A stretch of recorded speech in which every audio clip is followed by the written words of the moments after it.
Hello, everyone. This is Asbed Bedrossian. And this is Hovik Manucharyan. And we are doing a daily touch base with Gev Iskajyan on the latest conditions during the Artsakh Blockade. Gev is with the ANC in Artsakh, nagorno-karabakh. He lives in Stepanakert. Today is January 17, 2023. Hey, Gev, what's up? Hello, Gev. Hey, how are you guys? Good to be on. Tell us what's new for today. Today, obviously, as some of you are aware, Azerbaijan cut off the gas here for over 3 hours. And as you guys know, we've been dealing with electricity shortages and rolling blackouts. So last week we were doing 2 hours a day. This week the rolling blackouts have doubled to 4 hours a day. And it's usually, unfortunately, during high peak usage hours. So the times that people are most likely to be heating their homes or using electricity to cook or whatever it may be. And even worse, as they've cut off this gas line, everybody that was using gas to heat their homes now goes to electric because we're in like negative Celsius temperatures here, which affects our grid that's already really depleted here. Do you think this was a shot across the bow, basically a warning that they can squeeze even more? Yeah, I think it's a multifaceted, systemic, repeated pattern. We see them cut off the gas, we've seen them cut off internet, we see them looking for pressure points, and they are periodically, once every few days, if it's not this crisis, it's another. They're trying to make it as difficult as possible, and they're flexing the amount of terror they can put on the population. Yeah. Yeah. You told us that the rolling blackouts have gotten worse. Can you talk just a little bit about that? Yeah. For a bit of context, we have some damaged power lines that unfortunately go through the Berdzor, or as they call it, the Lachin corridor. Azerbaijan hasn't given us access to fix it. And as the temperatures get colder, as we enter the dead of winter, more people are more likely to use electricity to heat their homes or for various other things. So last week it was for 2 hours a day. They've doubled that starting yesterday.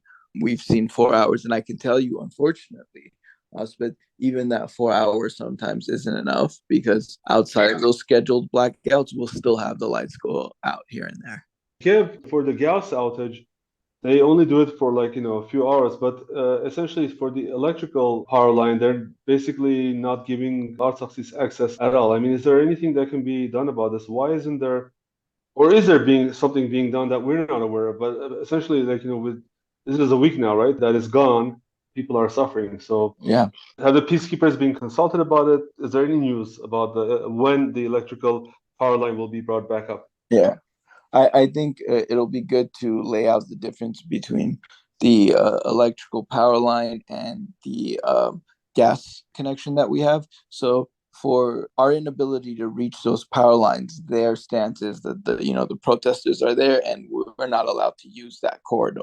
So that they can come up with some excuse, no matter how false, to state that. But when it comes to the gas pipeline, it's something that's completely within their control. They can turn on it. It's not a matter of us fixing. And I don't know what goes on behind the scenes, but I can tell you that the gas being shut off is a pressure point for everybody here. That includes the native Armenian population. That includes the peacekeepers who get their gas cut off too, because we're, using the same lines. So I think that those things like the gas, the internet, that kind of affects everyone. Mm-hmm. We sometimes get quicker responses.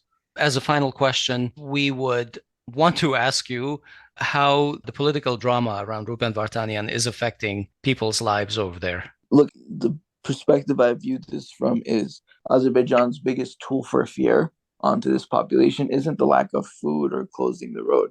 It's their ability to create uncertainty amongst the population, to break their will, to make them, their goal is at all levels, I guess. Exactly. Their goal is ethnic cleansing, and it's difficult, or Azerbaijan hopes it's difficult to see a future somewhere where there's so much uncertainty.